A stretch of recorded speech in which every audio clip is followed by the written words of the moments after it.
Eh bien, bonjour à tous. Alors aujourd'hui, nous sommes avec Fanchon Pradalier-Roy et nous allons parler de karma, de la loi du karma, puisque nous allons voir que le karma, c'est avant tout une loi et même plusieurs lois, et on va voir ça assez en détail aujourd'hui. Donc avec Fanchon. Alors Fanchon, tu es chercheuse en astrologie, mais pas seulement. En tout cas, tu es venue à l'astrologie pas tout de suite. Tu as été chercheuse en sciences de l'éducation, de la communication, et tu es psychopédagogue aussi. Tu donnes des séminaires, des conférences aujourd'hui, et l'astrologie, c'est quelque chose de très important pour toi. On va pas tellement en parler ou presque pas aujourd'hui parce que on va aborder le karma sans parler d'astrologie, même si tu en as parlé toi dans différents ouvrages avec le point de vue de l'astrologie ou pas. Donc, nous, on va se baser aujourd'hui sur... Si tu veux, justement, j'ai fait ce livre sur le karma pour mieux comprendre pourquoi l'astrologie fonctionne. Tu vois? oui. Alors, il y a eu un premier ouvrage que tu as publié il y a assez longtemps, c'était il y a presque 20 ans, hein, le karma dévoilé. Donc, là, je vais le montrer brièvement à l'écran. Voilà le karma dévoilé.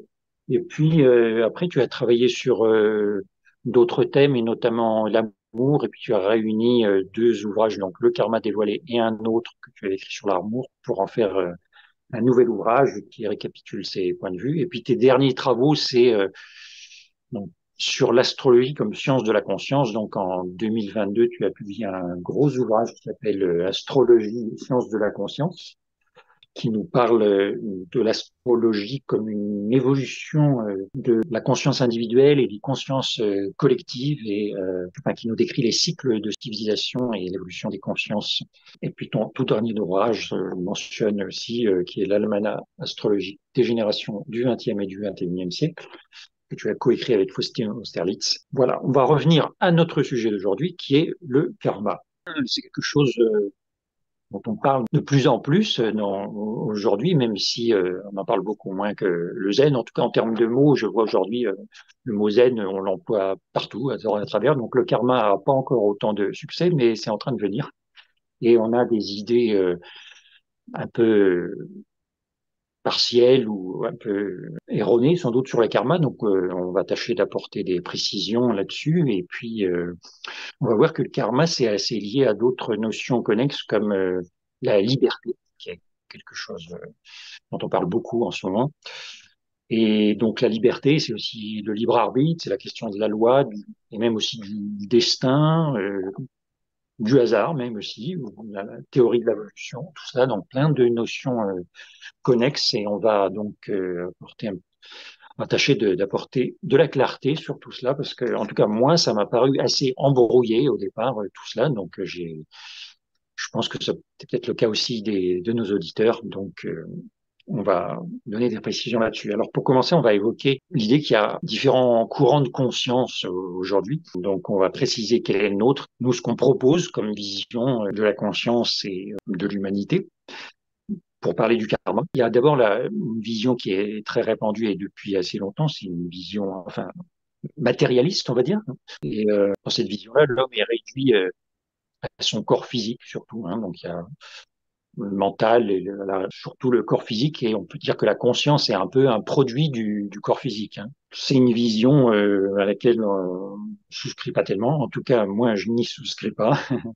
Et je considère qu'il y a une composante immortelle. Et c'est d'ailleurs pour cela que j'ai un site qui propose tout un tas de travaux là-dessus, qui s'appelle Au-delà de mourir. Donc, la vision matérialiste aujourd'hui, elle est un peu à bout de souffle, hein, et il y a d'autres visions. Alors depuis longtemps, il y a la vision des religions du livre. C'est une vision qui considère qu'on a un corps et bien sûr une âme et que l'homme est immortel, mais on considère aussi dire que cela, ça reste assez mystérieux et abstrait et on ne sait pas trop à quoi s'en tenir et on dit souvent que les voies de Dieu sont impénétrables. Alors nous, on n'a pas tout à fait cette vision-là. On considère que les voies de Dieu sont assez, en grande partie, pénétrables et on peut les découvrir ou les vivre. Voilà. Donc, le monde et l'humain et les différents règnes ne sont pas seulement faits de matière, mais de conscience avant tout.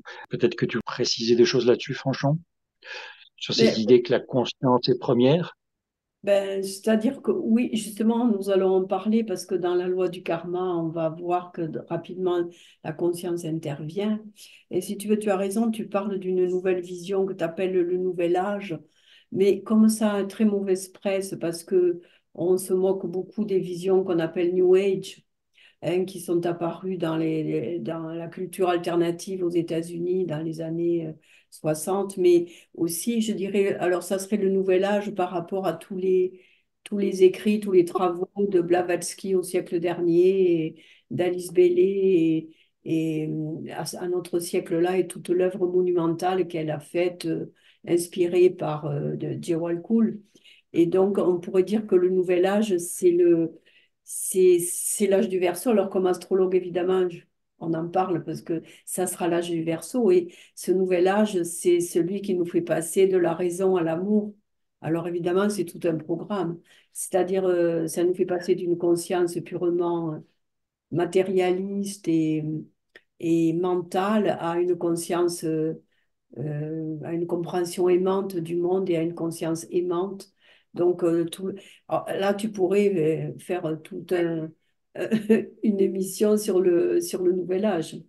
Mais tu as tout à fait raison de l'amener parce que, alors, on l'appelle plus tellement comme ça, mais on peut dire que c'est la nouvelle conscience de l'humanité qui est une conscience où l'humanité prend conscience qu'elle est une, quoi.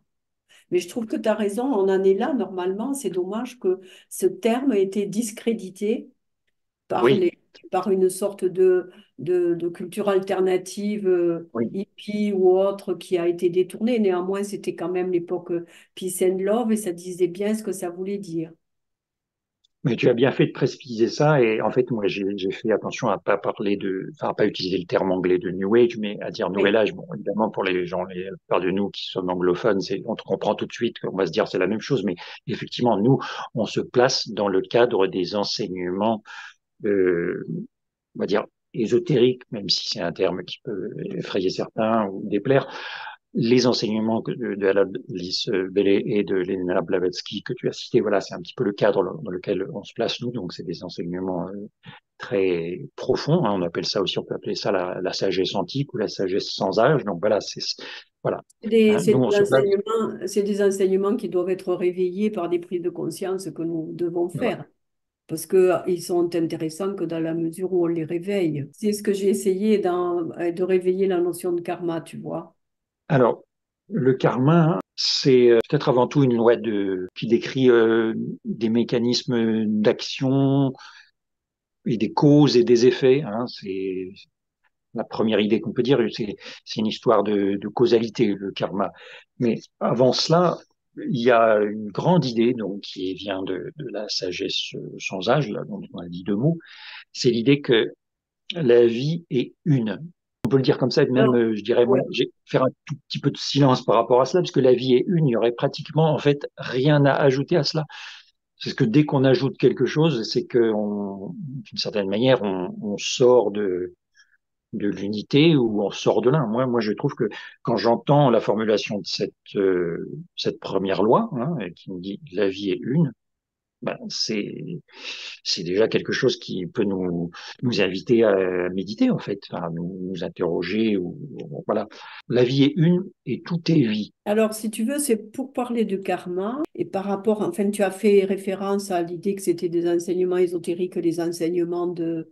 Ésotérique, ça veut dire qu'ils viennent de l'intérieur, hein, qui sort d'une connaissance intérieure.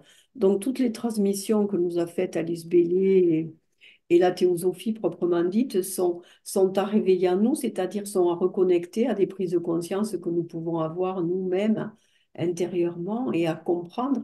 Et donc, ce que j'ai essayé pour parler du karma, j'ai essayé de voir quelles étaient les lois de la vie. Et étant donné que je suis astrologue, je sais que les lois sont à l'œuvre, sinon l'astrologie ne fonctionnerait pas.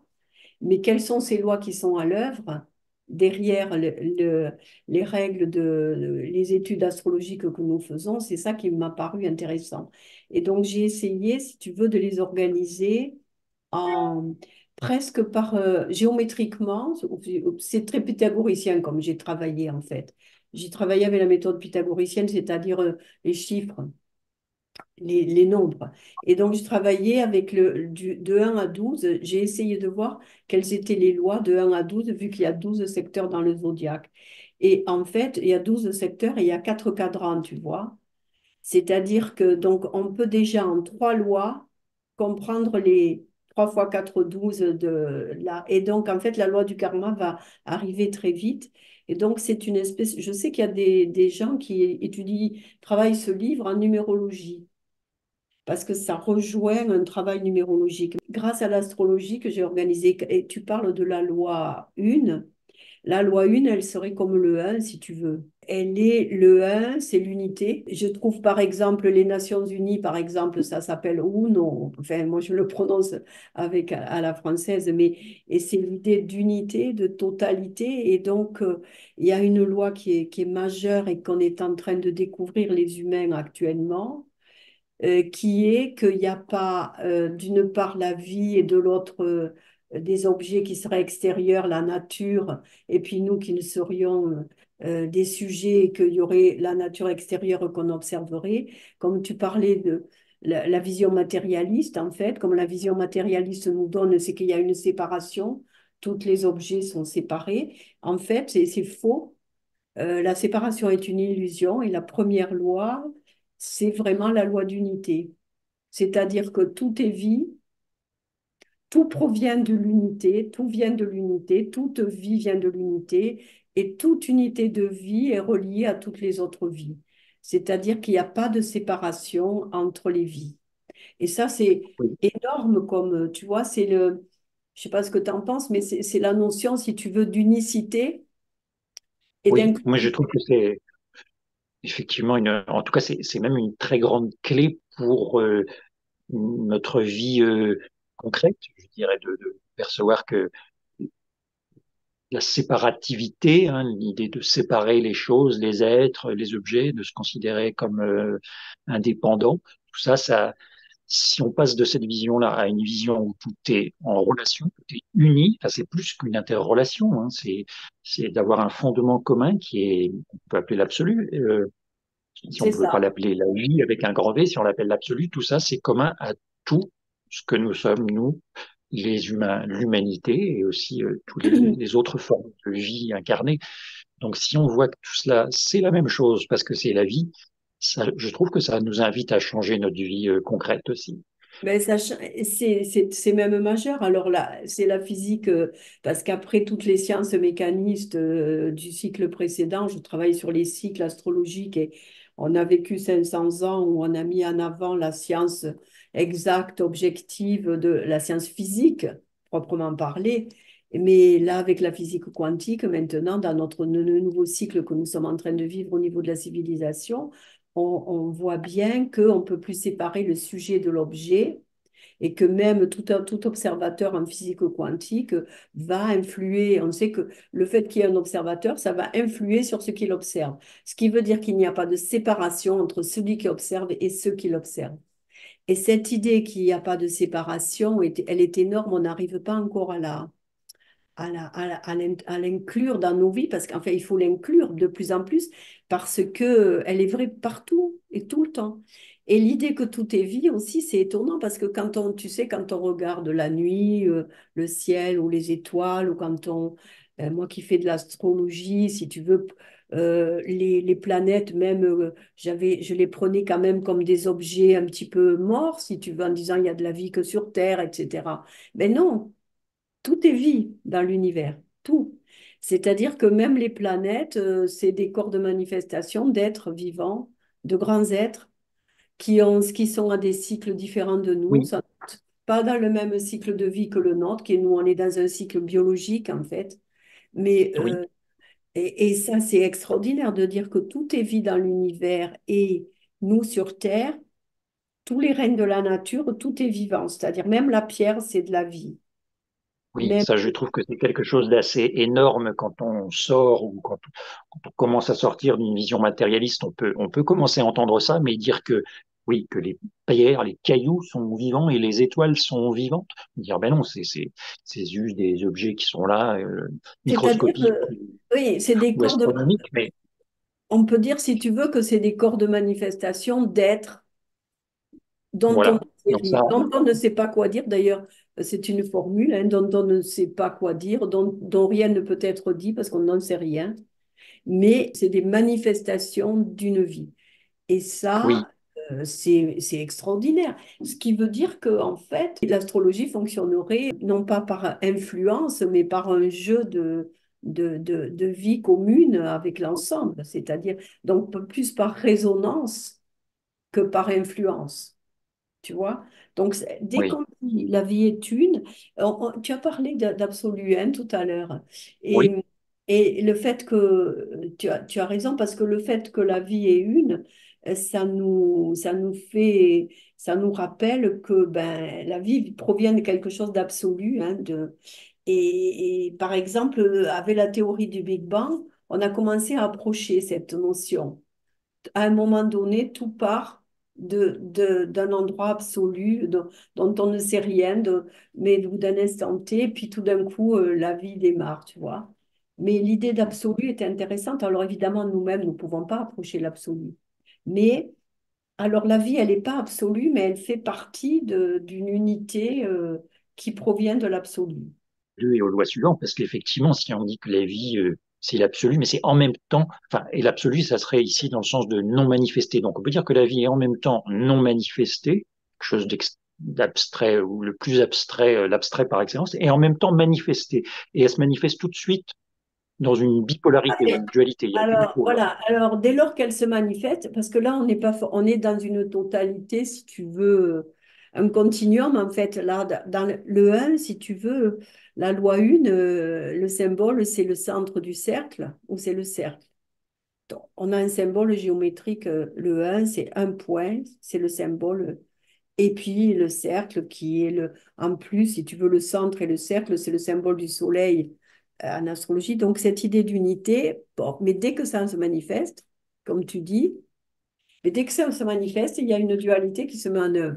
Donc, en fait, si tu veux, quand l'absolu se manifeste, si tu veux, à un moment donné, il y a quelque chose qui sort de la totalité. Toutes les religions essayent de nous le traduire, hein, l'absolu, le un, ils nous le traduisent par Dieu le Père ou par différentes formules, celui de qui rien ne peut être dit, etc. Hein. Mais dès lors qu'il y a manifestation, il y a division, c'est-à-dire apparente division. C'est-à-dire que dès lors qu'il y a manifestation, il y a deux parties, il y a comme une tension entre deux parties, c'est-à-dire que là, il y a la partie vie et puis la partie forme. Et toute vie, pour se manifester dans la forme, elle est comme divisée, elle s'est comme partagée en deux. Et aussitôt, il y a une dualité. Alors, au lieu de parler de dualité, je trouve qu'on peut parler de polarité. Oui, C'est-à-dire que dès lors qu'il y a une prise en manifestation, il y a une polarité qui se manifeste entre, je dirais, on l'a avec le circuit électrique, tu as un pôle plus et un pôle moins. C'est-à-dire que oui, là, on rejoint tout ce que a dit la théosophie et Blavatsky, elle a dit que la matière, c'est de l'énergie à son taux vibratoire le plus bas et l'énergie, c'est de la matière à son taux vibratoire le plus haut. Et donc, elle nous voilà, a dit c'est un qu'il y a un fameux continuum. aphorisme d'Elena Blavatsky, oui, Voilà. Et elle nous dit il y a un ouais, continuum esprit-matière. Et c'est ce qu'a sorti Einstein en début du XXe siècle, après que Blavatsky ait affirmé cela, en disant E égale mc2, c'est-à-dire qu'il y a une équivalence entre l'énergie et la matière. Et donc, il y a un continuum des vies, c'est-à-dire qu'il y a un continuum des vies, et là, du plus dense au plus léger, entre la matière en bas et l'énergie en haut. Et donc, dès qu'il y a manifestation, il y a une polarité. C'est-à-dire que toute vie qui se manifeste, elle a une polarité, c'est-à-dire elle a un pôle moins, c'est-à-dire le pôle le plus lourd en elle, hein, comme le pôle matériel, et un pôle plus, et il y a une circulation permanente entre ces deux pôles. Et effectivement, c'est là, à partir du moment où il y a cette polarité, à un moment donné, toute vie va se trouver à un moment, entre cet espace, le moins en bas et le plus en haut, va se trouver, nous, en astrologie, on le symbolise par la croix. C'est-à-dire que le 2, si tu veux, là, on est dans la loi 2. Toute vie, pour se manifester, va se polariser. C'est-à-dire que toute vie manifestée est polarisée entre un pôle plus et un pôle moins. C'est ça la loi 2. C'est la loi de la manifestation, si tu veux. Et dès lors, il y a un différentiel. Et ce qui se passe, c'est qu'il y a deux vies. Ces deux vies, hein, elles ne sont pas séparées. Parce que, alors, tout ce qu'on a dit, Oui, vas-y, ça, oui. ce qu'on peut souligner effectivement, c'est que dès qu'il y a cette manifestation et cette division hein, du un en 2 ou de la vie en Oui, deux pôles, pôle, en deux là, pôles. il y a une circulation. Alors c'est un continuum, hein, mais effectivement, il y a une circulation, une tension. Il y a quelque chose qui fait que ce ne sont pas deux pôles séparés, puisque on a dit que la vie est une. Donc la loi 2, elle va pas rayer la loi 1, la première loi. Donc elle est toujours là. La- donc la vie est L'inclusivité toujours marche une. tout Donc les le deux temps, oui. pôles sont en lien. Oui. C'est ça, l'inclusivité marche aussi pour ça, c'est-à-dire que, mais le problème, c'est qu'il y a une tension, parce que c'est polarisé, quoi, ce qu'on appelle polarisé. Et dès lors, cette tension, ben, c'est ça le karma, si tu veux. Voilà, c'est là C'est-à-dire qu'apparaît que le karma. Donc c'est là, on est dans une origine métaphysique, hein, on pourrait dire du karma, on pourrait dire. Donc c'est pas du tout quelque chose de farfelu, c'est l'essence de la vie. En tout cas, dans nous, la vision qu'on propose, c'est ça. Si c'est- on dit la vie est une, elle se manifeste, elle se divise tout de suite en deux pôles, et ouais. les deux pôles, ils cherchent à se rejoindre en fait. Et c'est ça le karma, c'est ce. Alors, ils cherchent, ils peuvent chercher à se rejoindre et c'est ce qui se passe dans un circuit électrique, c'est-à-dire ils ont cette envie folle de revenir à l'unité en fait. C'est-à-dire que ce qui se passe dès lors qu'il y a deux séparations dès lors qu'il y a deux polarités, le pôle plus essaye d'attirer le pôle moins, mais le pôle moins résiste. Et donc, il faut dire que il y a cette verticale entre un pôle moins et un pôle plus, mais il y a à un moment donné, toute vie se trouve, toute unité, moi j'appelle ça une unité de soi-conscience. Mais toute unité Oui. de vie, si tu veux, elle est, elle est tiraillée entre son pôle moins et son pôle plus. Mais elle a tendance, elle cherche en permanence à rejoindre son pôle plus et à s'arracher à son pôle moins. Et en fait, c'est ça le karma, c'est la distance qui lui reste pour remonter tout l'espace, en fait. Donc, le karma, c'est le différentiel entre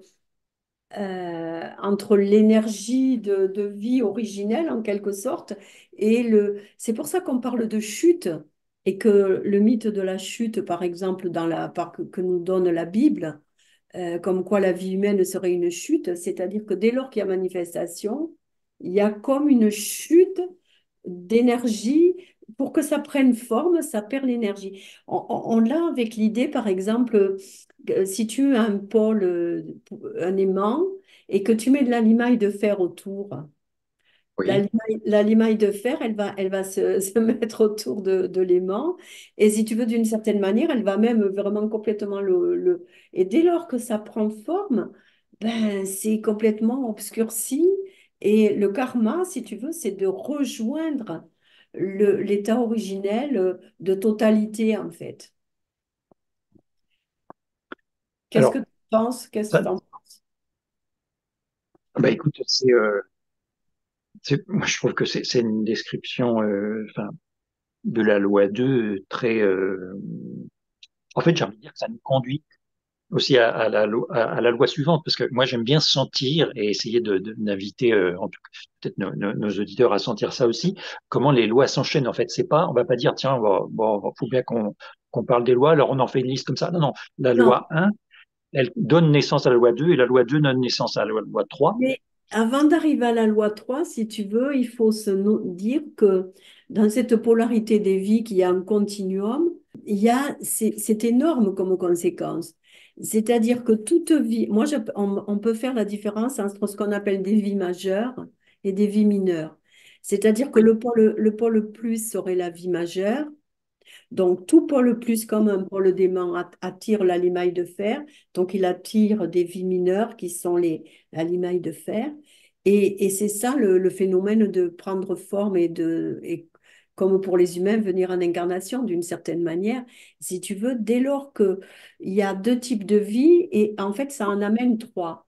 Parce que dès lors que tu as deux types de vie, tu vas arriver de suite à la troisième. Parce que il y a une vie majeure qui se manifeste dans plusieurs vies mineures ou dans une ou plusieurs vies mineures. Et cette vie mineure, elle est elle-même une vie majeure pour une autre vie. C'est-à-dire qu'il y a un continuum des vies, il y a une échelle de Jacob. Ce qu'on appelle l'échelle de Jacob, c'est ça, pour les humains. C'est-à-dire, il y a une échelle des vies entre des vies mineures plus petites. Et donc, pour nous, il y a une échelle sur Terre entre la vie minérale et la vie humaine, en fait, en quelque sorte. Oui.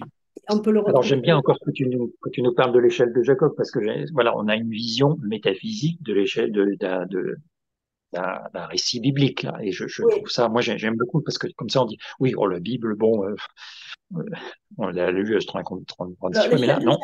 l'échelle de Jacob, elle parle de plusieurs choses, hein, parce qu'elle parle à la fois, on en parlera avec une autre loi, qui est la loi de réincarnation, mais c'est l'idée que des âmes montent et descendent dans l'incarnation et elles vont prendre forme dans l'incarnation et puis elles remontent et qu'on est à différents niveaux sur l'échelle, c'est assez de parler des niveaux de conscience.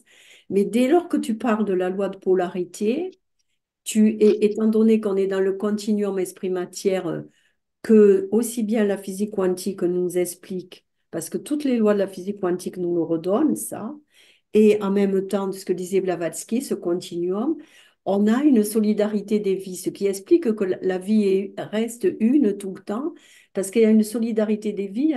Les vies majeures prennent en charge des vies mineures, qui elles-mêmes prennent en charge des vies qui sont encore plus mineures qu'elles. Et donc, il y a un continuum, c'est-à-dire que finalement, tout est relatif. Le pôle plus d'une vie Oui, va être le pôle moins d'une autre vie, tu vois?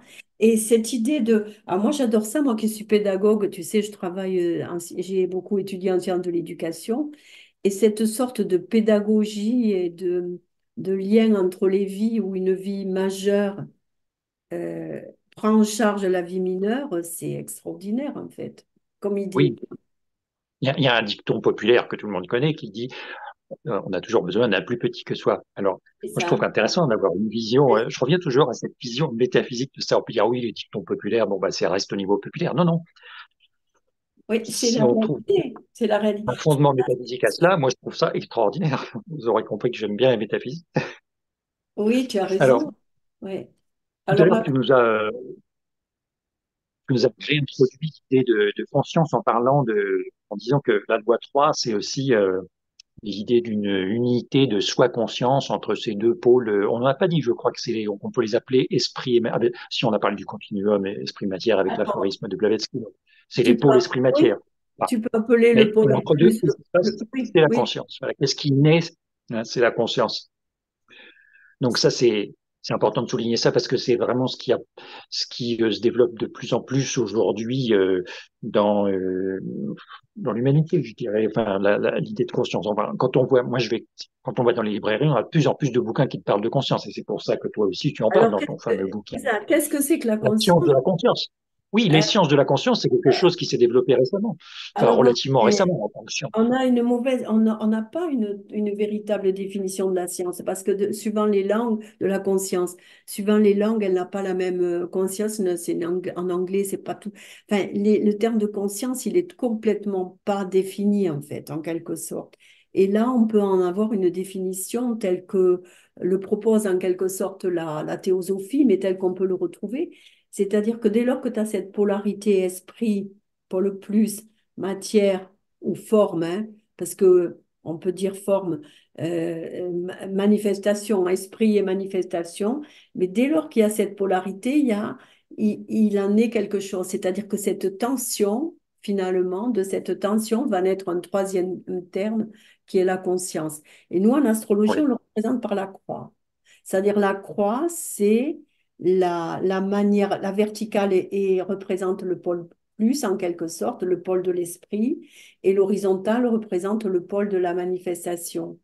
Et donc, en fait, dès lors qu'il y a manifestation, il y a ce troisième pôle au centre de la croix, qui est la oui, conscience. Et donc, ce qui fait que toute vie va se situer quelque part toute conscience va venir se polariser quelque part à la croisée d'un pôle esprit et d'un pôle matière. Oui. C'est-à-dire, Ça me fait penser un petit peu, si on regarde un petit peu le symbole un peu d'un point de vue juste mathématique, mais élémentaire, on sait que en mathématiques, quand on parle de droite, on dit que c'est infini une droite. C'est ça. Sinon, on appelle ça un segment de droite, hein, quelque chose de voilà. En mathématiques, quand on dit une droite, c'est infini. Donc, si on considère une droite verticale et une droite horizontale, ben, elles vont forcément se couper, on peut dire. Enfin bon, c'est pas très rigoureux tout ça, oui, mais c'est mais un repère orthonormé en il y a une mathématiques. intersection. Comment? En mathématiques, on le met en scène en permanence. C'est ça, ce qu'on appelle un repère orthonormé. C'est Oui, pythagoricien, tout ça. Tout ça, c'est oui, pythagoricien. oui. Hein. C'est à l'origine de notre conscience occidentale. Hein. C'est pythagoricien. Et c'est mathématique. Et donc, la verticale représente en quelque sorte l'esprit, la vie. Et l'horizontale représente la manifestation, tu vois. Tu vois. Voilà. Et Donc, c'est intéressant de voir ce symbole-là, puisque du coup, on voit bien comment ça apparaît le troisième terme, parce que si on y on bon d'accord, on a la verticale et l'horizontale, alors, mais nous, voilà, il y a forcément une intersection. à la croisée des deux. C'est-à-dire que si tu veux, Voilà. nous, si on se prend comme un humain, on arrive en manifestation, et puis un bébé, ben, dès lors qu'il arrive dans ce monde, conscience zéro par rapport au monde. Mais à peine il est dans ce monde, il se heurte au monde, et j'ai faim, j'ai froid, j'ai besoin d'aide. Il prend conscience en se heurtant avec le réel et avec la manifestation, il prend conscience de son... Il se construit son moi en prenant conscience par rapport à la rencontre avec l'autre, avec le monde de la manifestation, etc. Donc, Oui, c'est toute l'histoire, si tu veux, l'histoire commence, quoi. T'as l'esprit, t'as la matière, et puis, pof, ça se choque, tu prends conscience et quelque chose se met en route.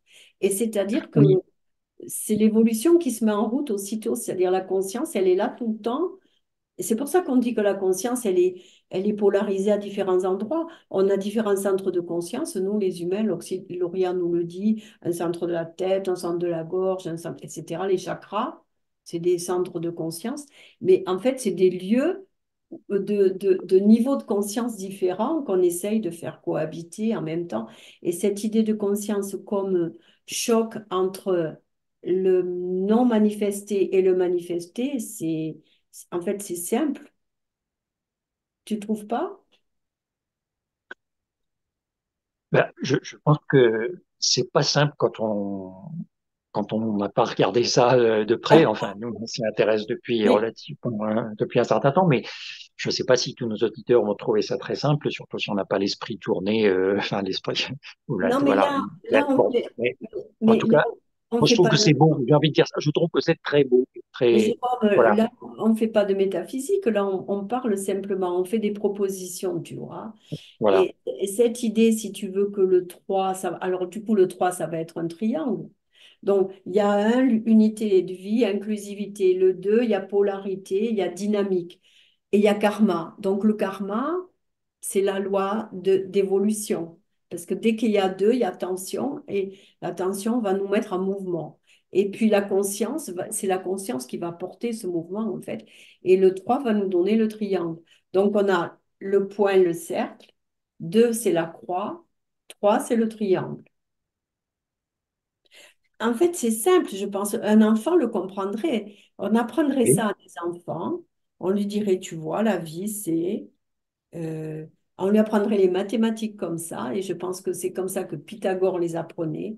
Et que la question du repère orthonormé qu'on a mis en place en mathématiques, c'est tout simplement la loi de la vie, le non manifesté, le manifesté. C'est simple.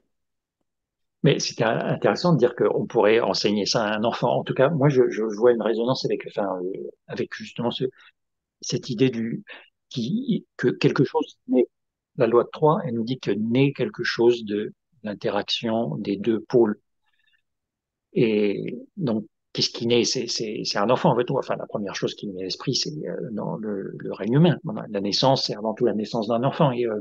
Et du coup, ça nous fait, il y a cette idée que ce qu'on voit comme vie et comme forme, ou comme esprit et comme matière, pour parler des deux pôles qui m'ont donné naissance à un troisième terme, on peut aussi parler de fils et de père et de mère. Donc là, c'est un autre vocabulaire et c'est une autre vision aussi. Donc ça fait un petit clin d'œil aussi à la psychanalyse. Et puis à d'autres. Et à la Euh, Trinité, à la il y a- Trinité. Et voilà. la Trinité que mettent en Il y a- scène les religions, en fait, le Père, le Fils et le Saint-Esprit représente l'aspect mère. Donc, les religions le savent, c'est-à-dire que la psychanalyse aussi l'a mis en scène, mais si tu veux, la triplicité, elle est humaine. Et c'est typique. Autant la dualité, c'est le début de l'histoire, mais dès que ça se met en scène, on rentre dans une triplicité. Et en fait, si tu veux, moi, ce que je conseille souvent quand je fais des formations en astrologie, ce que je conseille aux gens pour raisonner, quand tu as quand tu as une polarité devant toi, tu sais, quand tu te poses une question, ben, tu prends ton troisième terme et tu vas trouver la réponse. C'est-à-dire que souvent, il nous manque le troisième. Et d'ailleurs, on dit bien qu'il faut toujours un tiers pour que deux s'entendent. Donc, oui. l'idée du tiers est tout à fait importante, en fait. Oui, et c'est même, alors comme tu le décris bien dans tes travaux, c'est cette idée du triangle, parce qu'on pourrait se dire, bah oui, il faut un tiers et puis bah faut trouver le juste milieu. Alors oui, on- je, le juste milieu certainement, mais c'est plus que ça en fait. C'est-à-dire qu'on n'est pas entre les deux pôles. On va dire, bah on va prendre un moyen terme, bah on va couper la poire en deux. Voilà. Non, non. Le triangle, ça nous propose quelque chose qui est une synthèse et une sublimation en fait. Quand on a deux pôles ici, on ne va pas se placer au milieu. On ne va pas choisir le moyen terme qui est entre les deux sommets du triangle parce que ça satisfait. Enfin, c'est pas satisfaisant. Il y a beaucoup mieux. Il y a cette fameuse figure du triangle qui fait que le sommet supérieur du triangle dépasse et transcende les deux sommets qui peuvent représenter les termes d'un conflit à tout, dans différents domaines, des conflits internes, des conflits externes. Et en même temps, les trois aspects, en fait, si tu veux, ils sont reliés, ils ne sont pas séparés, parce que ça aussi, c'est quand même toujours la loi une marche, c'est-à-dire il n'y a pas de séparation, tout est uni. Alors, il n'y a pas de fusion non plus, c'est pas de fusionner, mais c'est pas séparé. Ça reste dans une unité. Et donc, ces trois termes, ils sont trois expressions de l'unité, en fait. Et d'ailleurs, le triangle, c'est la tétractys pythagoricienne, c'est-à-dire qu'en haut, tu as le 1, en bas, tu as le 4, et au milieu, tu as le 3, et 1 plus 2 plus 3 plus 4, ça fait 10, et c'est le fameux triangle de 10 points pythagoriciens qui est la Oui, tétractys, qui dit c'est que ça. Ouais. l'univers se résume à la tétractys. Et donc, quand on a ce triangle, si tu veux, avec les trois termes, alors, tu dis que le terme d'en haut les résume, mais chacun inclut les deux autres. Et c'est ça qui est extraordinaire aussi. C'est-à-dire qu'il y a bien une hiérarchie des vies, c'est-à-dire il y a une polarité des vies. La vie dans la forme a une polarité plus lourde et plus basse que la vie de l'esprit. Mais si tu veux, il y a une hiérarchie au sens du fonctionnement, c'est-à-dire une solidarité des vies, mais il n'y en a pas une qui a plus de dignité qu'une autre. Oui. Alors oui, C'est- la question de la dignité, oui. C'est-à-dire que toute Bon, vie a une égale dignité, et ça, c'est, si tu veux, c'est ce que nos démocraties, en particulier surtout la République française, a essayé de mettre en avant, c'est cette idée d'égalité qu'on a beaucoup de mal à comprendre, qui est de dire que toute vie égale une autre, qu'il n'y a pas de toute vie à égale dignité. Et ça, c'est extraordinaire comme notion. C'est-à-dire que le pôle esprit, il est sans doute une vie majeure par rapport au pôle matière qui est une vie mineure, mais il n'a pas plus de dignité il n'est pas plus à respecter ou il est pas, il a égale dignité que, donc, ce qui est extraordinaire, c'est cette idée que toute vie, quel que soit son niveau de conscience, toute unité de vie a même égale dignité. Alors, euh, alors tu me diras, on est loin du karma, mais non. ben, en tout cas, moi, dans mon esprit, on n'est pas Parce loin que du karma parce on a assez insisté, j'espère, sur l'idée que le karma, il apparaît dès la deuxième loi, hein. Et donc, ben, il reste avec nous. Il est toujours là. Alors, on va peut-être passer à la loi 4, comment on fait, comment on pourrait faire la transition de la loi 3 à la loi 4? Parce que la loi 3, en gros, elle nous dit il y a un troisième terme. On a vu, il y a deux pôles et puis il y a un troisième terme qui on appelle la conscience. Et la Oui. loi 4, qu'est-ce qu'elle nous dit? Elle nous dit que toute vie passe par trois phases. Alors je me disais, moi, il est où le 4 là-dedans? Parce qu'en fait, on parle toujours de trois phases.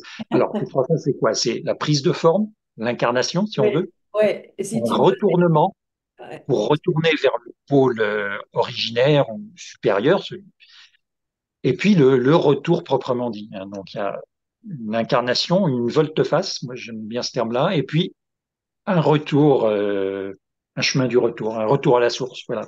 Et alors, il est où le 4 là-dedans? Je me disais, Alors, bon, alors, moi qu'est-ce j'en que vois tu que en trois. penses? Tu l'as trouvé où? Alors, le 4, il est où? Il est dans toujours pareil, dans la symbolique. C'est là qu'on arrive au carré. C'est pour ça que je l'ai appelé la loi 4 parce que, si tu veux, c'est la loi de la manifestation. On pourrait se le représenter comme ça, comme dans la Bible ou dans les contes religieux, on nous exprime, si tu veux, on parle de la volonté de Dieu qui a décidé de se manifester et qui a laissé la manifestation se développer, etc. Donc, on peut imaginer qu'il y a une unité de vie, un pôle esprit qui prend l'intention de se manifester. On va prendre le pôle l'aimant. L'aimant qui, et on va lui mettre de la limaille de fer à côté, et l'aimant, il va aimanter la limaille de fer. Et qu'est-ce qui se passe? S'il y a beaucoup, imagine qu'il y ait beaucoup de limaille de fer, ben, tu vois plus l'aimant. Et tu sais même plus qu'il y a un aimant à l'intérieur. Il est entouré de limaille de fer. Et donc, ce qui se passe, c'est la loi de la manifestation. Dès lors qu'il y a manifestation, les vies mineures, si tu veux, se mettent à obscurcir la vie majeure. C'est-à-dire que les vies mineures, pas en dignité, mais en, en manifestation, les vies mineures sont celles qui se manifestent, hein, d'accord? Tu vois? Et donc, dès lors qu'il y a manifestation, il y a obscurcissement de la conscience. Et donc, le 4 il est dans le fait que c'est comme si on était pris dans un cube. L'image la plus intéressante à prendre, si tu veux, ça serait le pain. Tu sais que le pain, pour faire du pain, tu mets du levain au milieu et puis tu le laisses reposer quelque temps. Et en fait, la vie majeure est le levain, la vie mineure, c'est la pâte qui est autour. Et pendant un certain temps, ben, il faut laisser reposer, c'est-à-dire il faut laisser dans l'ombre, dans l'obscurité, dans le cube de... La symbolique, c'est on est comme obscurci par la manifestation et la manière symbolique de représenter la manifestation, c'est le cube ou le carré. Tu es enfermé dans quelque chose, un carré si c'est en deux dimensions et le cube si c'est en trois dimensions. Donc le 4 vient de là. Et on l'a dans la vie humaine, si tu veux. Puisque les humains, on se réincarne dans des familles.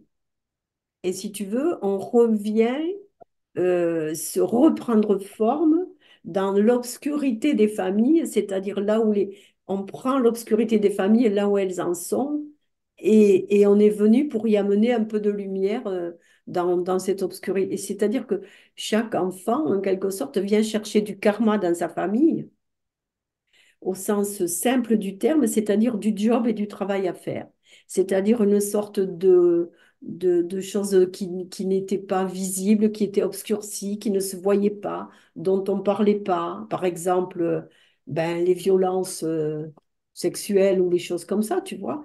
Et donc, en fait, le cas et en astrologie, la maison 4 et le signe, le quatrième signe, c'est le signe du cancer. C'est là où on se manifeste dans une famille, tu vois. Donc, le 4 il est bien dans cette idée que dès lors que tu prends forme, tu prends un karma. Et pendant un moment, tu marines dans le karma, en fait. Hmm. C'est-à-dire, tu es dans l'obscurité. Et puis, à un moment donné, qu'est-ce qui se passe? Parce que tu en as marre de souffrir, parce que tu trouves que c'est pas logique, parce que tu te rebelles, parce que tu deviens adolescent tout d'un coup, parce que tu deviens adulte. Tu dis, ben non, moi, je ne reproduis pas si tu veux, toute vie est toujours en évolution, il n'y a jamais de reproduction. Et donc, il y a cette idée, alors on prend l'exemple de la vie humaine, mais c'est la loi de toute vie.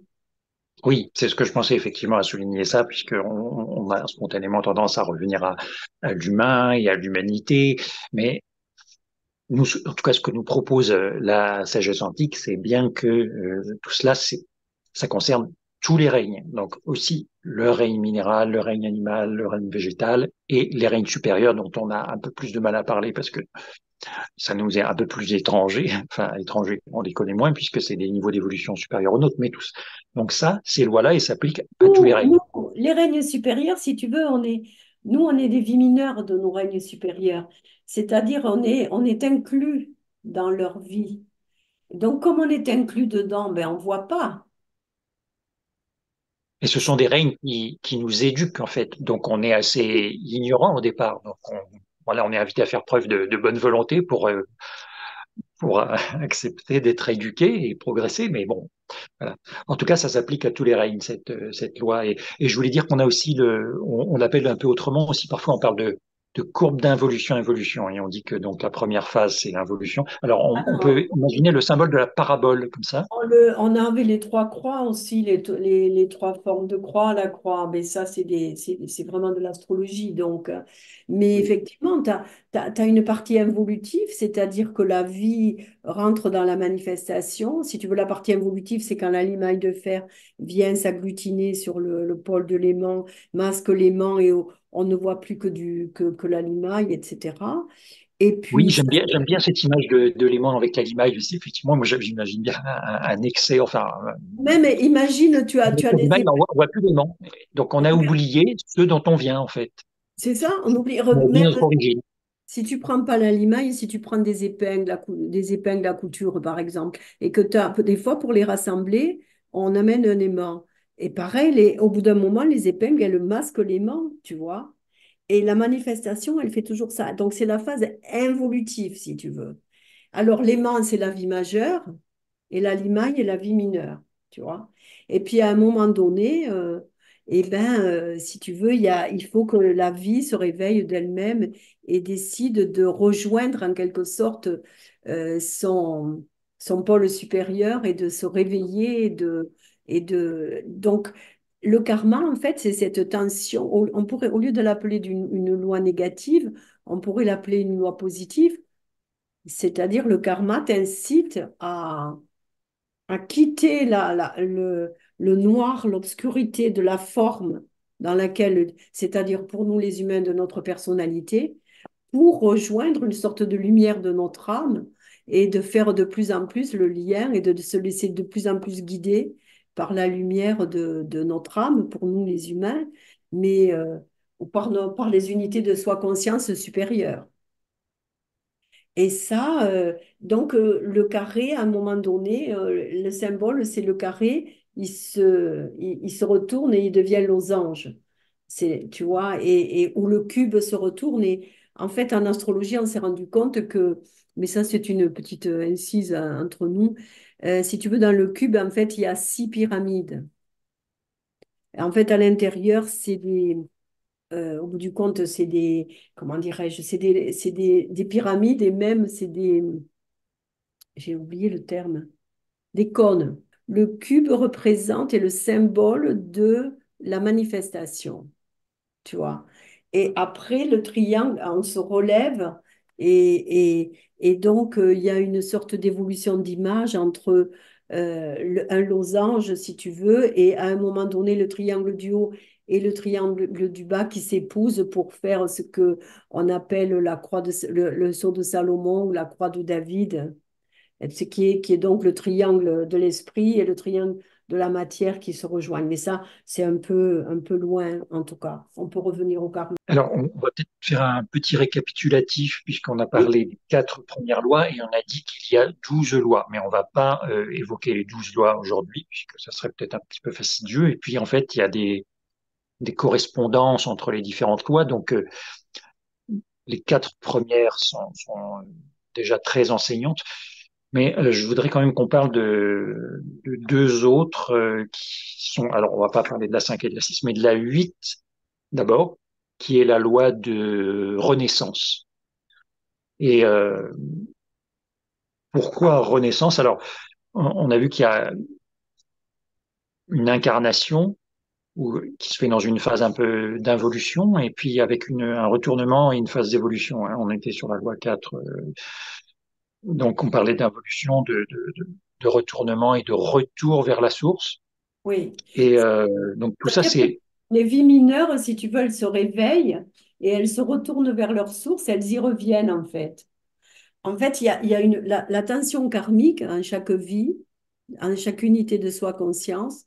La tension karmique est telle que ça le réveille à un moment ou à un autre. Des fois, ça met très longtemps, mais ça réveille. Et puis tout d'un coup, la vie se dit, mais moi, je vais... Tu parlais l'involution et de l'évolution. Il y a un retournement et il y a un retour vers la source.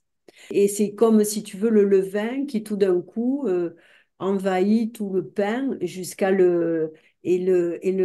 comment dirais-je, lui donne vie en fait et le fait gonfler et prendre une autre forme et faire qu'il soit devenu comestible, tu vois. Et l'image du levain est très intéressante parce que le levain est la vie majeure de la farine.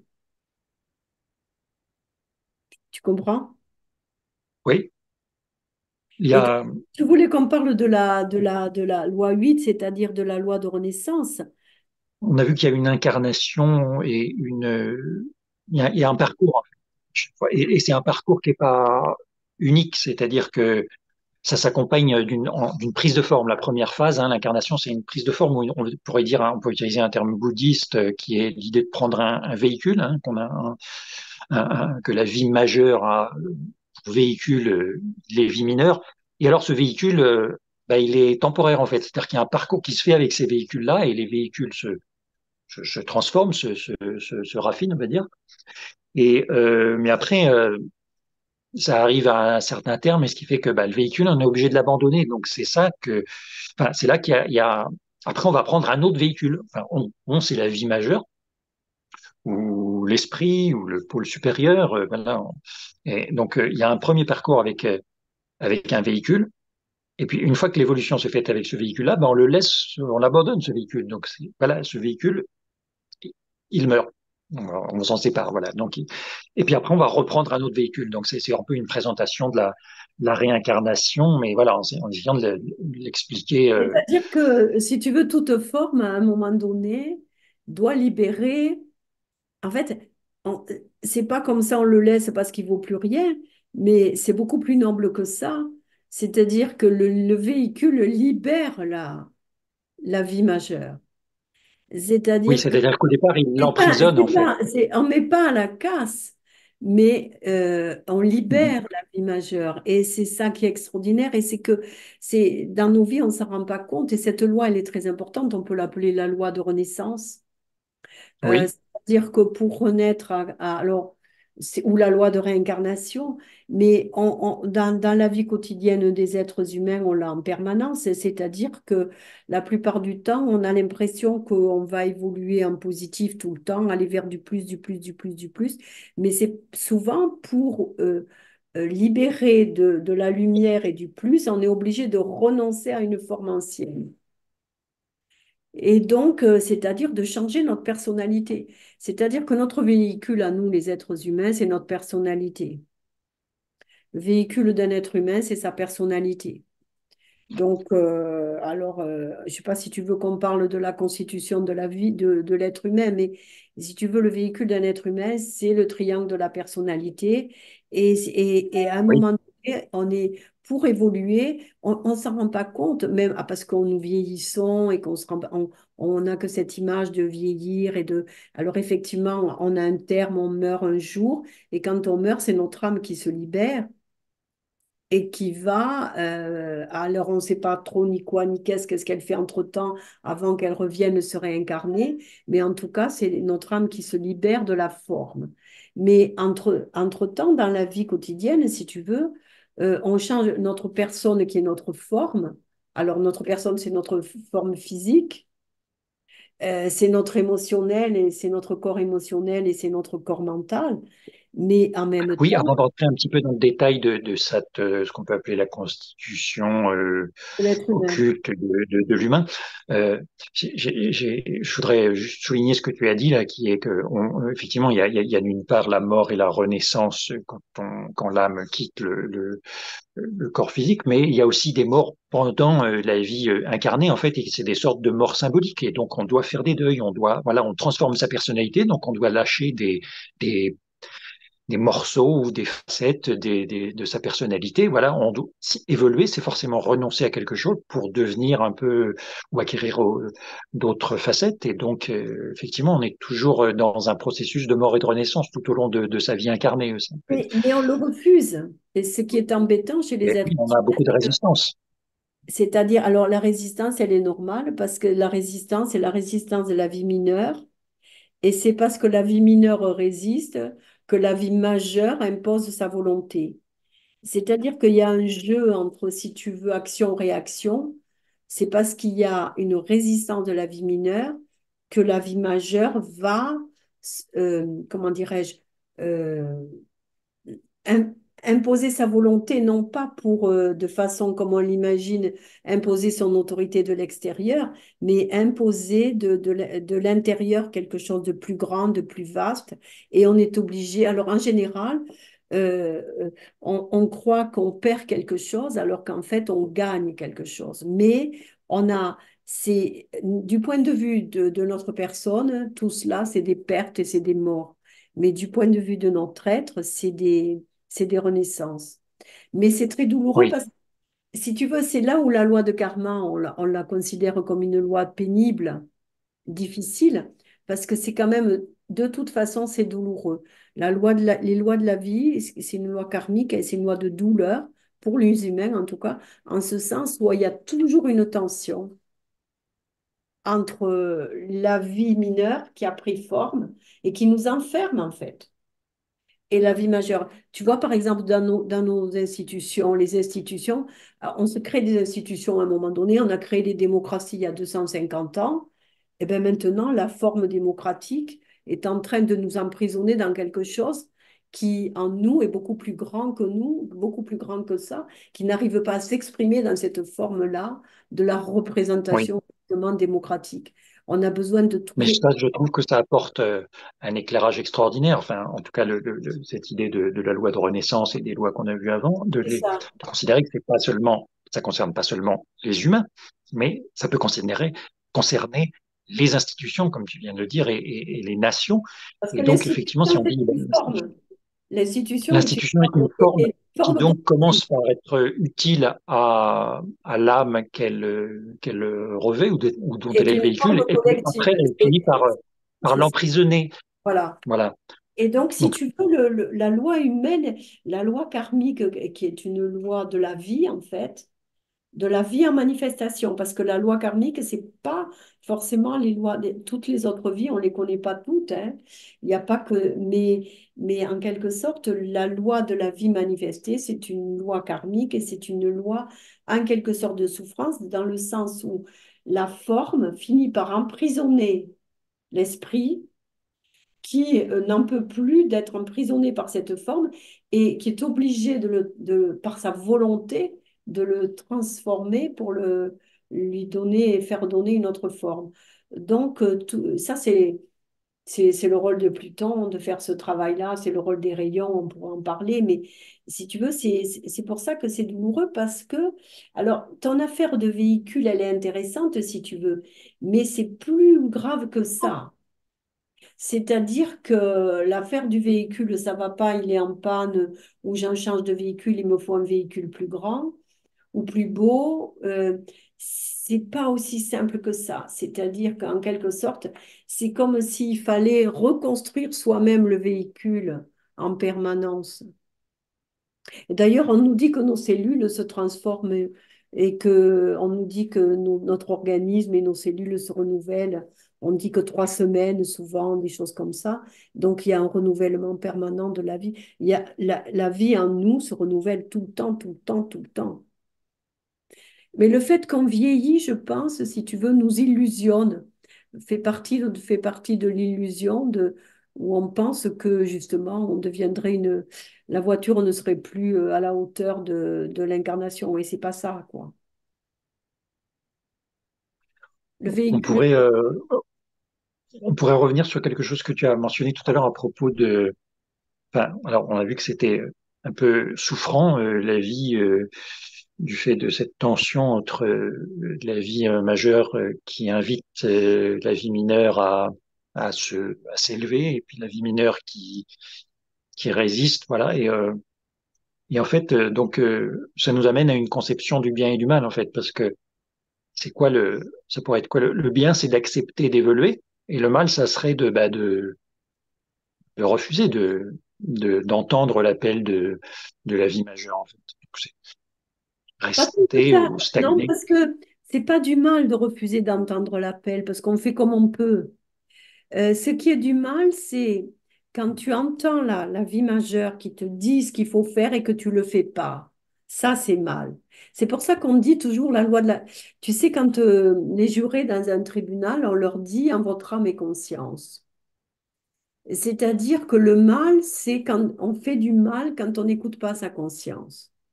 C'est-à-dire que notre conscience est l'unité et la partie en nous qui est entre l'aspect forme et l'aspect esprit. Donc la conscience c'est l'état de notre évolution à tout moment. Et on fait du mal quand on n'agit pas selon notre conscience. Mais quand on agit selon sa conscience et qu'on fait des choses mal, normalement, on fait des choses mal pour d'autres, mais pas pour soi. C'est-à-dire que le mal est relatif à l'évolution de chaque être. Voilà, Et ça c'est vraiment. Moi, je trouve que ça fait partie. Tout à l'heure, j'ai dit, ah bah ça c'est énorme, mais là j'ai envie de dire ça aussi parce que sinon, enfin, habituellement, le mal et le bien, on dit bah c'est culturel et puis on dit, c'est l'objet de débats infinis, quoi. On ne sait plus, enfin, combien de travaux ont été publiés sur le bien et le mal et combien de réflexions ont été faites par l'humanité. Mais moi, je trouve que là, s'il y a une origine fondamentale à cette idée de bien et de mal et que c'est relatif à chaque unité de conscience c'est et que ça ça. concerne même pas le règne humain, pas seulement le règne humain. Bon, alors, Alors, si tu veux, si quand même, parce que le problème du règne humain est différent de... Il y a la liberté et par conséquent, c'est le fait de la liberté. Chez les animaux, il y a moins de liberté puisque, par oui, exemple, le règne animal, ils sont guidés par leur instinct et par conséquent, qu'est-ce qui est bien, qu'est-ce qui est mal, c'est l'instinct qui le dit, hein. Je veux dire, un lion va bouffer une gazelle, c'est pas mal parce que c'est sa loi à lui.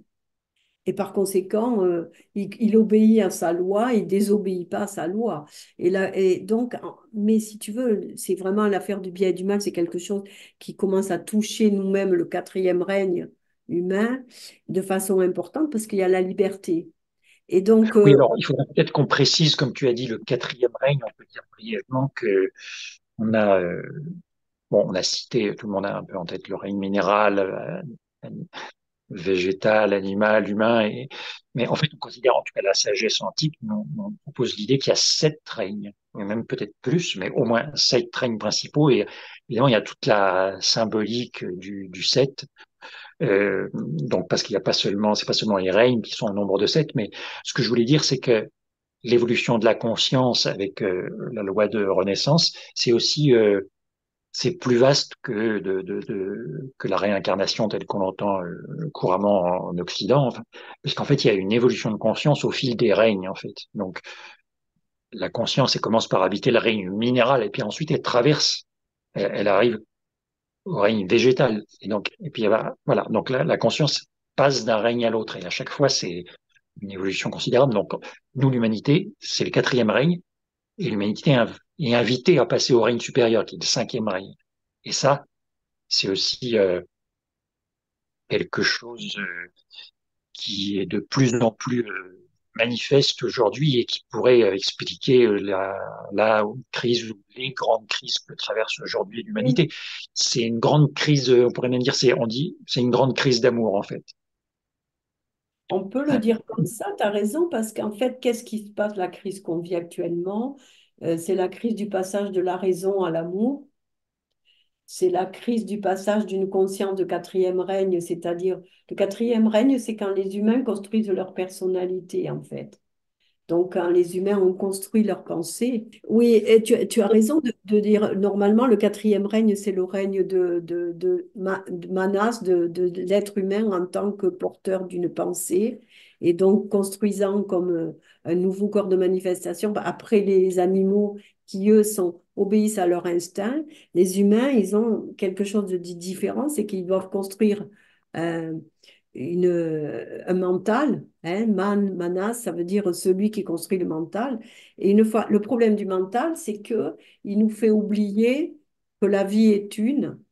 Et le mental, c'est partout, il organise tout, il analyse tout, il objective tout, et il nous fait Oui, alors oublier. je précise, excuse-moi, je t'interromps un petit peu, mais je précise juste pour nos auditeurs, comme tu as employé un terme qui n'est pas familier peut-être de beaucoup d'entre nous. Manas, hein, c'est un terme sanskrit qui veut dire le mental en gros. Voilà, donc, Et d'où vient le terme d'homme, man? voilà. Hmm. Oui, tu Donc, as raison, il faut l'expliquer. mhm. Ok, et si tu veux, donc le quatrième règne, on a l'humanité, la plupart des êtres, nous avons tous au moins une conscience de personnalité, mais tout ce qui la gageure maintenant d'une la nouvelle ère, c'est d'obéir à notre âme et d'être, comment dirais-je, de vivre en unité avec notre âme et d'être non pas à l'obéissance du mental et de la raison pure. Et parce que nous, on parle du siècle de la raison ou du siècle des Lumières comme le summum. Mais la raison n'est qu'un passage. Le summum, c'est l'amour, c'est pas la raison. En tout cas, le but pour l'être humain, c'est de rentrer, de passer, c'est-à-dire d'acquérir une conscience d'âme, une compréhension aimante et pas uniquement une compréhension intellectuelle et mentale du monde, mais une compréhension aimante et de retrouver l'idée que tout est vie. C'est-à-dire que le cinquième règne, c'est dans lequel peu à peu l'humanité va rentrer. Alice Bailey, elle dit qu'à la fin de l'ère du Verseau, la plupart, dans 2000 ans, la plupart des êtres humains auront une conscience aimante et n'auront pas l'impression d'être séparés comme ils le sont aujourd'hui. À ce moment-là, il n'y aura plus tellement de guerres. Parce que les guerres viennent du fait qu'on pense qu'il y a des supérieurs à d'autres. Le Et peut-être racisme, parce qu'on pense que le, le les ra- autres sont différents de nous et qu'on est séparés d'eux parce qu'il y a ces différences fondamentales. Enfin, et c'est bien. Enfin, aujourd'hui, enfin depuis 2022 et encore plus depuis l'automne dernier, on est en plein dans la guerre. Donc c'est vrai que c'est une histoire de séparation. Hein. Enfin, je veux c'est-à-dire dire de se considérer la pensée séparative. Voilà, on se considère pensée séparés. séparative, c'est-à-dire qu'il y a le camp du bien et le camp du mal. Et comme toujours, quand il y a des guerres, il y a les bons et les méchants, et on est obligé de... Et là, c'est une pensée vraiment extrêmement primaire, en fait, et Oui. guerre, et donc c'est une pensée typiquement mentale et pas du tout aimante, parce que si on est dans une forme de pensée aimante. Mais tout à l'heure, on parlait, parce que tu as voulu qu'on parle de la loi de Renaissance et du bien Oui. et du mal. Si tu veux, le bien et le mal sont relatifs, mais les sociétés mettent à un moment donné, chaque société crée un étalon. Et elle dit, là est le bien, là est le mal. Les lois sociales nous disent à un moment où est le bien, où est le mal. Et en ce moment, si tu veux, on avait des lois qui avaient été données après la Seconde Guerre mondiale. On essayait de fonctionner au niveau de l'humanité sur des lois qui commençaient à reconnaître qu'on était tous égaux en droit, où qu'on soit dans le monde et qu'il ne devait plus y avoir de guerre, etc. Bon, on n'a pas maintenu très très longtemps ces lois collective parce que sinon on aurait réussi à ne pas se retomber dans des guerres. Mais il y a quand même cette idée, la séparation entre le bien et le mal, les sociétés le mettent en place. Mais pour le moment, on dirait qu'il y a une sorte de reculade terrible dans ce domaine. Donc cette idée de passer du quatrième règne, qui est le règne humain, au cinquième règne, c'est une idée qui nous qui pointe directement notre constitution en tant qu'homme. Donc c'est assez familier à nos auditeurs sans doute l'idée qu'on peut avoir un moi supérieur, on peut l'appeler de différents noms, mais on peut aussi l'appeler une âme. Hein, Donc, nous- le cinquième règne, c'est le règne de l'âme. Et en fait, la constitution de l'homme, elle est pas seulement un corps et une âme, parce que ça, c'est une constitution duelle. Et elle est plutôt triple, la constitution de l'homme. Mais c'est très. Nous, ce qu'on a en tête, c'est un, un corps et un psychisme ou un mental. On dit alors, hein, quand on se demande des nouvelles. Donc là, je parle de banalité, mais ça me semble utile parce que quand tu dis alors comment ça va physiquement, ça va, t'es pas malade et tout ça, et puis le mental, le moral, il est bon, donc c'est tout de suite duel. On dit comment ça va physiquement et enfin, ou comment je suis physiquement. Si on se parle à soi, on dit ah ben, comment je Ouais, suis c'est vrai. physiquement, et puis mentalement, bon ça va, ou ça va pas. Et chez les sportifs aussi, je pensais à ça, les sportifs, enfin, ben, on travaille le physique et on travaille le mental. On dit bah faut pas seulement travailler le physique pour avoir des bons faire des exploits aux compétitions. Là, il y aura les Jeux Olympiques, mais non, on dit les sportifs, ils travaillent le mental. Donc que ce soit le mental ou le moral, en fait, il y a le physique et puis un deuxième pôle, c'est tout. Mais en fait, nous, on propose une vision triple. C'est-à-dire que l'homme a un physique, un émotionnel aussi. Alors, tout le monde parle des émotions, mais nous, on considère que c'est quelque chose de distinct, euh, quelque chose qui forme une unité, en fait, hein, qu'on peut appeler le corps émotionnel. Donc, on a le corps physique, on a le corps émotionnel et on a le corps mental. Donc ça forme un tout qu'on peut appeler la personnalité.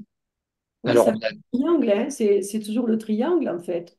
C'est le voilà. triangle de la personnalité avec le mental, l'émotionnel et le physique. Ça, c'est notre triangle humain. Oui, tu as raison. C'est intéressant de le rappeler à chacun. Et en fait, manifestement, jusqu'alors, on s'est intéressé qu'à ce triangle-là. Mais on est tellement plus que cela. Et oui, puisque la personnalité, si c'est corps, physique, émotionnel et mental comme un tout, et déjà c'est tout un travail en fait d'arriver à ce que ce soit un tout homogène, parce que souvent ça tire à U et à dia hein, entre le corps physique, les émotions et les pensées. Et donc ça c'est un long travail. Et donc dans l'hypothèse de la loi de Renaissance, on peut dire que c'est un travail qui ne se fait pas seulement sur une seule vie incarnée, mais un travail qu'on reprend dans la vie suivante, parce qu'il est arrivé jusqu'à un certain point, et puis on repart pour continuer ce travail là où on en était arrivé auparavant. Et alors ça, c'est une première triplicité, c'est un mot un peu compliqué et savant, mais C'est le triangle de la un premier personnalité. triangle. C'est le triangle de la C'est personnalité. voilà, le Et triangle après, de la personnalité. et après, il y a le Et on en triangle. a un autre, en fait, et on en a même deux autres. Donc, on a trois triangles, en fait. Et on a un deuxième triangle qui est qu'on appelle aussi la triade, ou la triade de l'âme.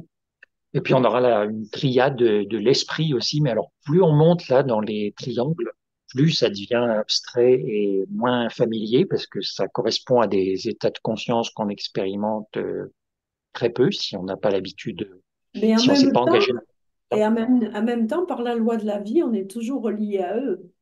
Qu'on en ait conscience ou pas, par les lois de la vie, notre personne est toujours reliée à ces énergies supérieures, puisque toute vie est reliée aux autres vies.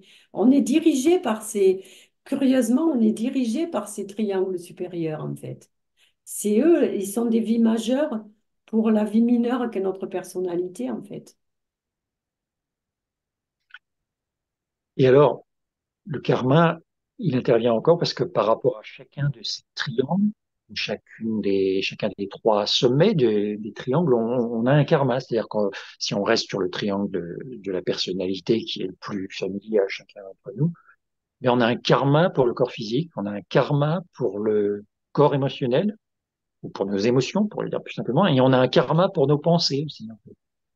Donc, tout ça, ça nous permet de mettre un peu plus de précision et de ne pas voir, enfin, voir le karma comme quelque chose de flou et de farfelu. Donc, moi, en fait, j'ai dit ça parce que je sais qu'il y a eu des choses qui ont été publiées dans des magazines qu'on trouve dans la presse et qui parlent du karma, et j'ai trouvé que bon, ben, j'avais envie de rajouter des choses et d'apporter cette idée de structure et de rigueur. Et donc là, en parlant de la constitution de l'homme avec ces trois triangles, avec un triangle de personnalité, un triangle de l'âme, et un triangle de l'esprit, eh ben, c'est beaucoup plus précis tout ça.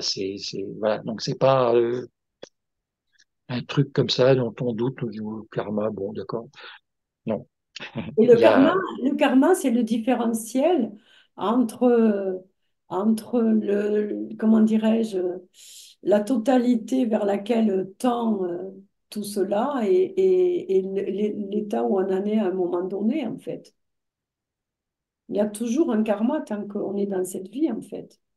je voulais dire qu'il y avait du bon karma et du mauvais karma. On n'a pas utilisé cette expression, mais on pense, on dira ah, c'est mon karma. Quand on dit ah, c'est mon karma, bah, j'y peux rien, c'est mon karma, quoi. C'est ça. Sous-entendu, ça serait du mauvais karma, quoi. Et Mais si tu le vois en positif, le karma, tu peux le voir en négatif, c'est-à-dire par voir l'attention que ça te pose, et tu peux le voir en positif, qu'est-ce que ça t'a amené à transformer et à faire en positif. Donc, si tu le vois du côté du bas, il est négatif. Si tu le vois du côté d'en haut, il est positif.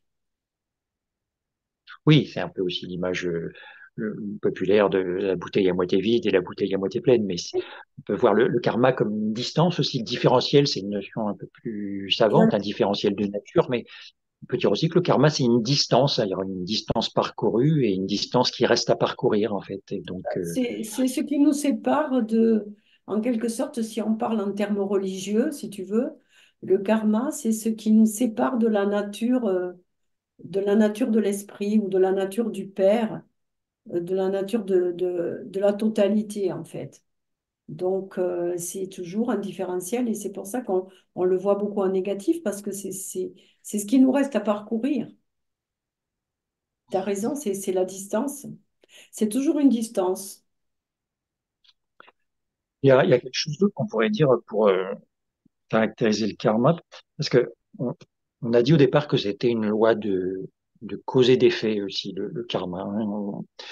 Si on pense on a accompli ou j'allais dire commis tel acte répréhensible, par exemple, on va dire bah, on va en subir les effets. Donc là, c'est l'idée de voir le karma comme une loi de causalité. Mais on peut voir aussi, parfois on dit le karma, c'est la loi des semailles et des récoltes.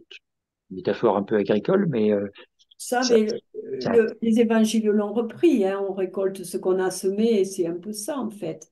Mais oui, c'est de voir que comme une loi de rétribution, c'est pauvre. C'est-à-dire, c'est nous oui. prendre pour des enfants en fait. C'est comme si on parlait à des enfants, si tu fais ça, tu auras ça, et si tu travailles, si tu fais pas bien, tu feras, voilà. Mais c'est beaucoup plus grandiose que ça en fait, hein. Oui, effectivement, parce que si on parle de rétribution, de récompense et de châtiment, bah, effectivement, c'est une vision un peu morale. Jusqu'alors, voilà, jusqu'alors, le karma, on l'a vu avec nos yeux de personnalité, c'est-à-dire de tout cela pris dans la forme et avec des yeux d'enfant, en fait. Et au sens que, encore que les enfants le comprendraient mieux que nous, le karma.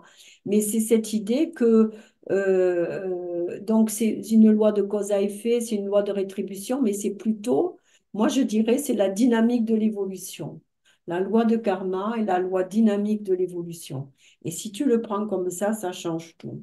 C'est-à-dire un enfant, Oui, quand il casse quelque chose, si tu lui dis, ah, ben t'as cassé ça et ça va pas aller, je te punis, ça c'est le karma niveau zéro, niveau de la personnalité. Tu éduques absolument pas ton enfant en l'engueulant parce qu'il a fait ça. Mais si tu lui dis, ah ben, grâce à ça, tu as appris comment éviter à casser quelque chose. Prochainement, tu sauras comment faire. Alors là, tu lui donnes le chemin de son évolution. Et si tu lui dis que même c'est comme ça toujours dans la vie, qu'il n'apprendra que de ses erreurs, alors là, tu lui donnes carrément une loi supérieure, c'est-à-dire qui est la dynamique de tous les êtres humains.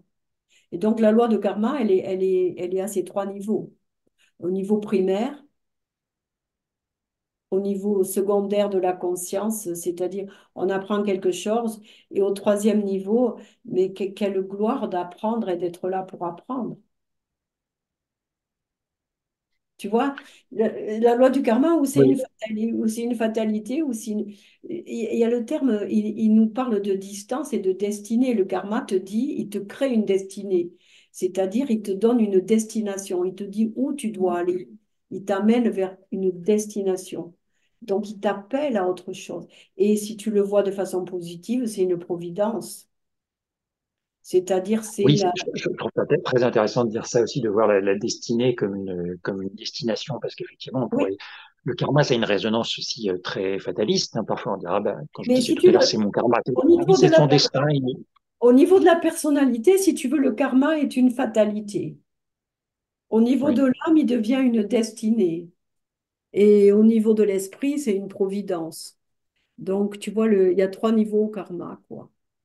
oui. Hein? Ben, on peut peut-être conclure là-dessus. On espère Oui, avoir bien éclairé nos auditeurs avec ces différentes visions du karma, hein. Le karma, c'est donc une loi, et puis on a vu la loi fondamentale de la vie manifestée, une loi d'évolution, voilà. Donc, euh, qui- est-ce que ça te semble bien résumé? Parce qu'en fait, je me dis, mais bon, c'est bien joli cette causerie, mais qu'est-ce qu'on retient de tout cela et qu'est-ce que ça change pour ma vie à moi? Mais moi, je trouve qu'effectivement, déjà, découvrir, enfin, j'ai, si j'étais auditeur de ce qu'on vient de dire là, je dirais, oh, c'est super, j'ai appris des choses sur, d'abord, le karma, c'est pas seulement pour les règnes humains, ou, enfin, en tout cas, c'est vaste, c'est plus vaste que ce que je pensais, et c'est pas seulement, c'est pas farfelu, et c'est pas limité, c'est pas la fatalité, c'est pas la morale, c'est beaucoup plus vaste, voilà. Et moi, je pense qu'on pourrait l'apprendre à des, si tu veux, dans un futur, quoi, du verso, c'est ce qu'on apprendra aux enfants, tu vois. Et c'est ce qu'on apprendra rapidement à l'adolescence, parce que pour le moment, on est vraiment, on souffre de ne pas savoir de quoi il s'agit, en fait. Mais bon, en tout cas, moi, j'ai adoré cet échange avec toi. où est-ce que toi, on peut te joindre en fait? Enfin bon, je t'ai présenté un petit peu au départ, mais je voulais redire. Alors, pour me Ouais, joindre, si tu veux, ouais, c'est, moi, il y a un site qui est l'Astrologie du Verseau, voilà. Et oui, donc, on peut me joindre à Astrologie du Verseau. voilà. Et Et toi, puis, où est-ce qu'on peut te joindre? eh bien, moi, on peut me joindre sur mon site, hein, bien sûr. Aujourd'hui, on va chercher sur Internet. Donc, moi, mon site, c'est Au-delà de mourir. D'ailleurs, c'est aussi le titre de ma chaîne YouTube, hein. Et donc, moi, je propose un accompagnement spirituel des personnes endeuillées. Donc, c'est-à-dire pour les personnes qui considèrent que ben, il y a une survie de la conscience après la mort physique, hein. On ne parle pas dans le néant parce que sinon c'est vraiment désespérant. Donc voilà, moi je propose un accompagnement basé sur cette idée-là. Ah, c'est bien. Voilà. Donc si vous voulez un accompagnement, vous pouvez vous Oui, adresser à moi. c'est-à-dire que nous tous, on passe toujours par ces phases-là, hein. On est tous endeuillés à un moment de notre vie et quelquefois on Oui, a besoin de s'éveiller à comprendre autre chose. Donc on peut te joindre, si on est endeuillé, on peut te joindre. oui, absolument. Donc en fait, en description de la vidéo, là, il y a un lien qui Oui. conduit vers la page de mon site où on peut me contacter. Et on peut prendre rendez-vous directement dans mon agenda en ligne. Ah, très Voilà. bien. Merci Fanchon pour cette causerie sur le karma et je reviendrai pour t'interroger, enfin, pour une autre causerie peut-être sur d'autres sujets puisque Quand tu veux. je trouve que tes travaux sont remarquables et la conscience, ça concerne tout le monde et c'est Je ne fais susceptible qu'essayer d'intéresser beaucoup de gens. je ne fais qu'essayer de traduire certaines choses, si tu veux, pour qui sont déjà font partie de la sagesse universelle, mais qui souvent ne sont pas facilement traductibles dans le quotidien. C'est comme toi, ce que tu essayes de faire, de traduire qu'est-ce que ça veut dire que la mort et qu'est-ce que ça veut dire qu'être séparé de quelqu'un qui est décédé et qu'est-ce que c'est que, voilà, c'est important, c'est des choses maintenant dont il faut qu'on s'occupe. Alors, avec plaisir de continuer quand tu veux. Très bien. Merci beaucoup Fanchon. À bientôt. À bientôt.